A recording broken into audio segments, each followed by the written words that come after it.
I'm Jennifer Pulley, and welcome to NASA Connect, the show that connects you to math, science, technology, and NASA. Imagine it's the year 2040. You and a team of international scientists are part of the exploration crew that will begin construction of the first human base on Mars. You are laying the groundwork for the next generation of explorers to explore Mars and beyond. It's not an easy task, but you are up to the challenge. All your years of schooling, training, and hard work have finally paid off. Does it sound like a fantasy to you? Actually, it's not. NASA is ready to make the next step to exploring the solar system and beyond, and they need your help. NASA is looking for bright, young engineers, scientists, and researchers who will make the new vision for space exploration a reality. For you, it starts right now, in the classroom. Now, during the course of this program, you will be asked to answer several inquiry-based questions. After the questions appear on the screen, your teacher will pause the program to allow you time to answer and discuss the questions. This is your time to explore and become critical thinkers. Students working in groups, take a few minutes to answer the following questions. 1. What comes to mind when you think of work? 2. How are work and energy related? 3. What are some forms of energy? Briefly describe them and give examples of each. It is now time to pause the program and answer the questions. So guys, how did you do with the questions? Great job. Okay, let's get started. So, what is work? Well, most people would say they are working when they do anything that requires a physical or a mental effort. Now, in scientific terms, work is the use of force to move an object a certain distance. More specifically, to do work on an object, some part of the force you exert must be in the same direction as the object's motion. Let's look at the following two examples. On the left side, Norbert is lifting a stack of textbooks from the floor. And on the right side, he is carrying the stack of textbooks. Note the direction of the applied force and motion for each example. In which example is Norbert actually doing work? If you said the left side, you are correct. Why isn't Norbert doing work in the example on the right? Well, because no part of the applied force is in the same direction as the object's motion. When the force is in the same direction as the motion, we can determine the amount of work being done on an object by multiplying force times distance. What are the units for work? You know that force is measured in newtons, and distance can be measured in meters. The product of a force measured in newtons and the distance measured in meters is a measurement called a Newton meter, or the joule. The joule is the standard unit used to measure work. 1 joule of work is done when a force of 1 Newton moves an object 1 meter. Do you have any idea how much a joule of work is? I know. Let's take an apple, which weighs about 1 Newton. Now, if you lift the apple from the floor to your waist, which is about 1 meter, you do 1 joule of work on the apple. But what happens if I want to lift 100 apples? For me, that would take a lot of force, and I don't think I have enough energy to do that. Let's go back to our example with the apple. Now, I easily have enough energy to lift this apple from the floor to my waist, and I know I'm doing work on the apple as I lift it. So there must be a relationship between work and energy, right? When I lifted the apple from the floor, I caused a change. In this case, the change is in the position of the apple. An object that has energy has the ability to cause change, or the ability to do work. When I worked on the apple, some of my energy was transferred to the apple. You can think of work then as the transfer of energy. As I lifted the apple from the floor to my waist, the apple gained energy. You know, guys, energy has many forms, and we'll get to your list in just a few minutes. But first, let's focus on two forms of energy: potential energy and kinetic energy. Let's take a look at each. If I hold the apple still in my hand, does the apple have energy? Careful, not all forms of energy involve movement. Well, this apple has stored energy. We call it potential energy. Holding the apple like this gives the apple the potential to fall to the ground. Now, if I release the apple falls. The potential energy changes into kinetic energy. It is pretty obvious when an object has kinetic energy. As long as the object is moving, it's said to have kinetic energy. What's more difficult to determine is how much potential energy an object has. Let's go back to our example with the apple. The potential energy of this apple really depends on height.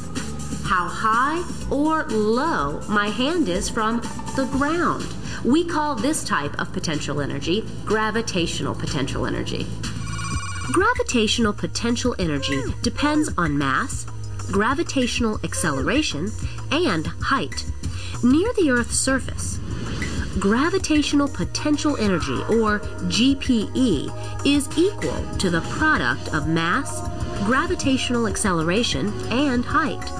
Remember that G is the acceleration caused by Earth's gravity, which at sea level equals 9.8 meters per second squared. Let me show you an example. Suppose a satellite has a mass of 293 kilograms and we lift it to the top of Mount Everest. What is the gravitational potential energy of the satellite? Well, what do we know? We know mass is equal to 293 kilograms. Gravitational acceleration is equal to 9.8 meters per second squared.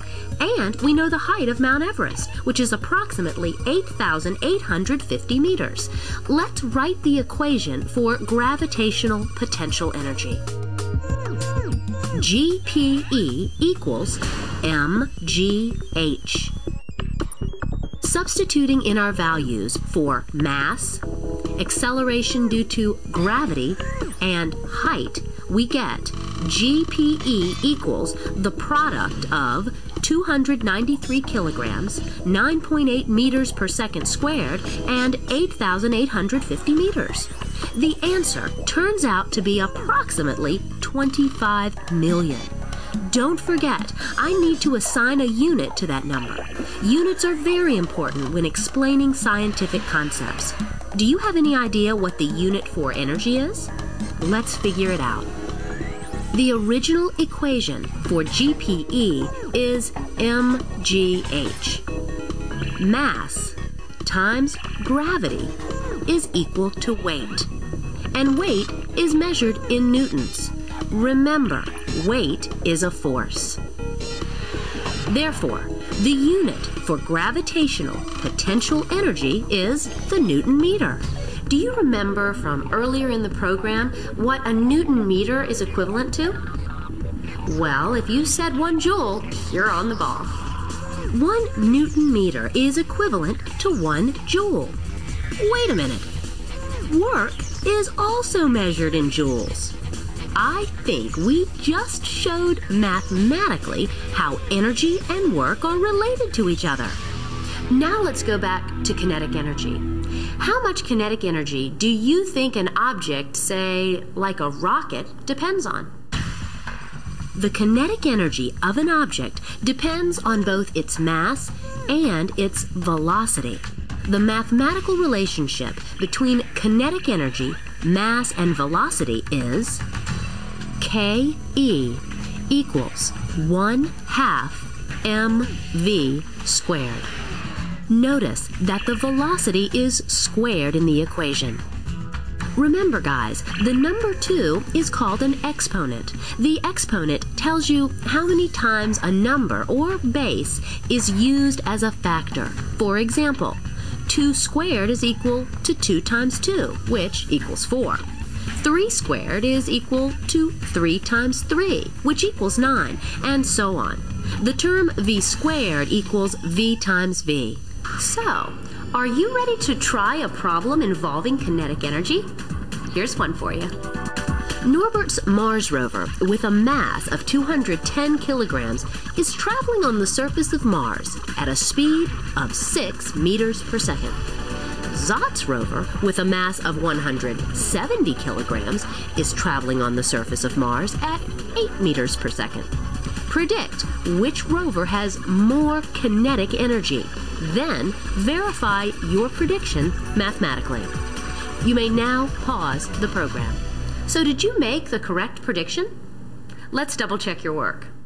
Solving for the kinetic energy of Norbert's rover, we have kinetic energy is equal to 1/2 times 210 kilograms times 6 meters per second quantity squared.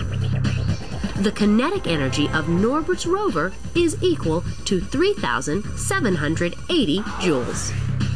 Solving for the kinetic energy of Zot's rover, we have kinetic energy is equal to 1/2 times 170 kilograms times 8 meters per second quantity squared. The kinetic energy of Zot's rover is equal to 5,440 joules. So, comparing the two values, we see that the kinetic energy for Zot's rover is greater than the kinetic energy for Norbert's rover. We now know that an object may possess both kinetic energy and potential energy at the same time. Let's go back to our example with the apple. Any object that rises and falls experiences a change in its kinetic and potential energy. Let's look at this energy transformation as I toss the apple into the air.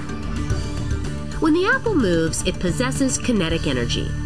As it rises, it slows down. Its kinetic energy decreases. Because the height increases, its potential energy increases. At the highest point, the apple actually stops moving. At this point, it no longer has kinetic energy, but it has maximum potential energy.